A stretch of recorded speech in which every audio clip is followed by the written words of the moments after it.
আসসালামু আলাইকুম ওয়া রাহমাতুল্লাহ।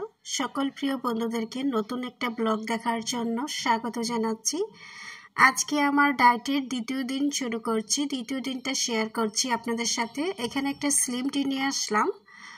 আমার কাছে স্লিম টি ছিল না। প্রথম দিন ডায়েটটা আমি শুরু করেছিলাম লবঙ্গ এবং কাঁচা হলুদ দিয়ে।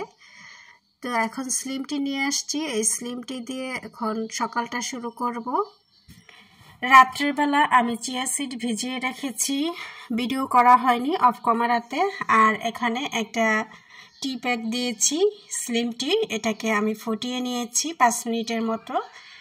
এখন এই টিটা খেয়ে নেব। টি খাওয়ার ঠিক 1 থেকে 1.5 ঘন্টা পর আমি নাস্তা করি। তো আমি সাথে 1 চামচ মধু দিয়ে নিয়েছি আর 1 চিমটি পরিমাণ হিমালয় পিঙ্ক সল্ট দিয়েছি। আপনারা চাইলে মধু দিয়ে খেতে পারেন, চিনি কিন্তু খাওয়াই যাবে না ডায়েট করলে। তারপরে নাস্তার জন্য আমি এখানে ঘি নিয়েছি, ঘি দিয়ে 2টা ডিম ভেজে নেব। আসলে এখন ডায়েট করাটা বিলাসিতা হয়ে গিয়েছে, ডায়েটের খাবার দাবার অনেক পরিমাণে দাম। তো বেশিরভাগ সময় আমি একটা ডিমই খাওয়ার চেষ্টা করি। এখানে 2টা ডিম নিয়েছি, একটা ডিম আমার ছোট মেয়ে খাবে, তো সে খায়নি, আমি খেয়ে ফেলেছি 2টা।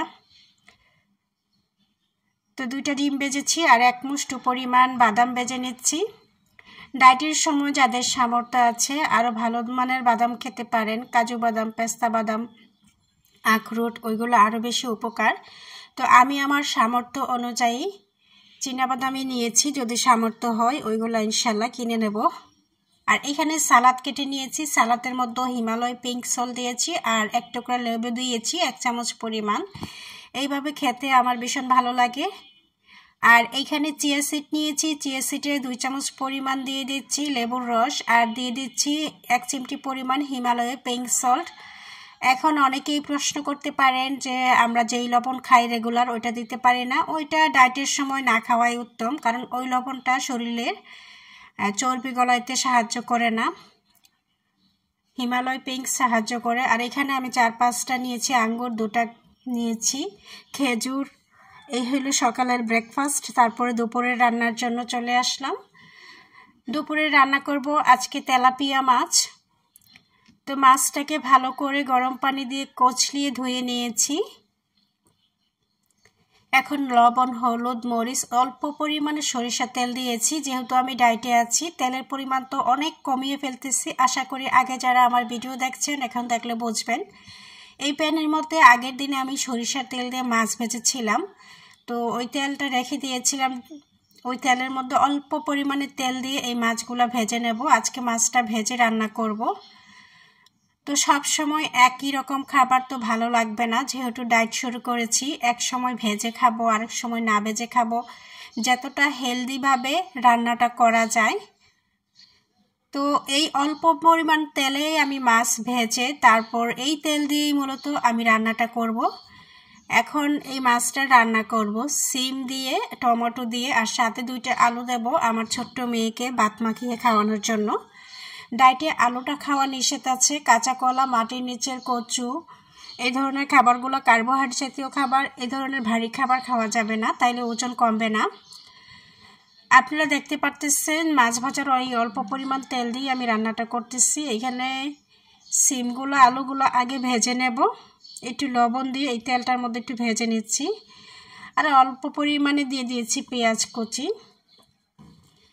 আর দিয়ে দিলাম কাঁচামরিচ, আরও 2টা পেঁয়াজ বড় করে কেটেছি। আমি যখন ডায়েট করি পেঁয়াজ রসুনটা আমার আস্তা দিলে ভালো লাগে। আর টমেটো দেওয়ার টমেটো দিয়েছি বিদায় তরকারিতে আমি এখানে আধা চামচ পরিমাণ দিয়েছি রসুন বাটা।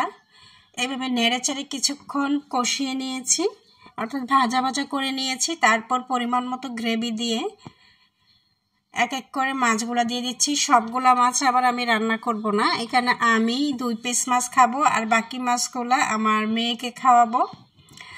আর 2-3 পিস মাছ আমি রেখে দিয়েছি আমার শ্বশুরের জন্য ভুনা করব। আমার শ্বশুর তো আবার তরকারি দিয়ে মাছ খায় না, ওরা সকল মাছ ভুনা করে খায়।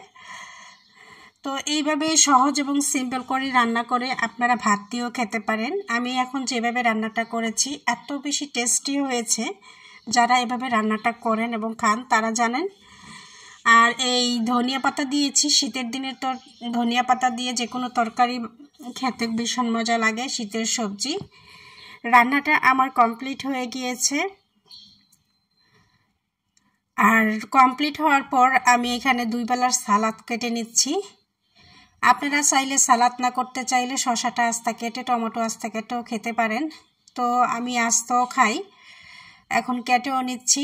আমার কাছে মনে হচ্ছে একটু কষ্ট করে সালাদ বানিয়ে নিলে খেতে অনেক বেশি ভালো লাগে, তাই সালাদটাই বেশি করা হচ্ছে। আরও অনেক কিছু ভিডিও আছে, আস্তে আস্তে শেয়ার করব। আমি কখনো ব্লগ ভিডিও করি নাই, আমার কাছে ব্লগ ভিডিওটা একটু আমার হিজিবিজি কিজি লাগছে, তাই আর কি করার, আমি নিজেকে গুছিয়ে নিচ্ছি। এই দুপুরবেলার জন্য আমি রেখেছি অর্ধেক, আর অর্ধেক আমি বক্সে করে ফ্রিজে রেখেছি, রাত্রের বেলা নামিয়ে নেব খাওয়ার 1 ঘন্টা আগে। তো আজকে দুপুরে শাক ছিল না, একটা শাক খাওয়া খুবই জরুরি, তাই এই সিম তরকারি দিয়ে আর হচ্ছে সবজি দিয়েই দুপুরের লাঞ্চ করেছি। তো আমার হয়ে গিয়েছে আলহামদুলিল্লাহ।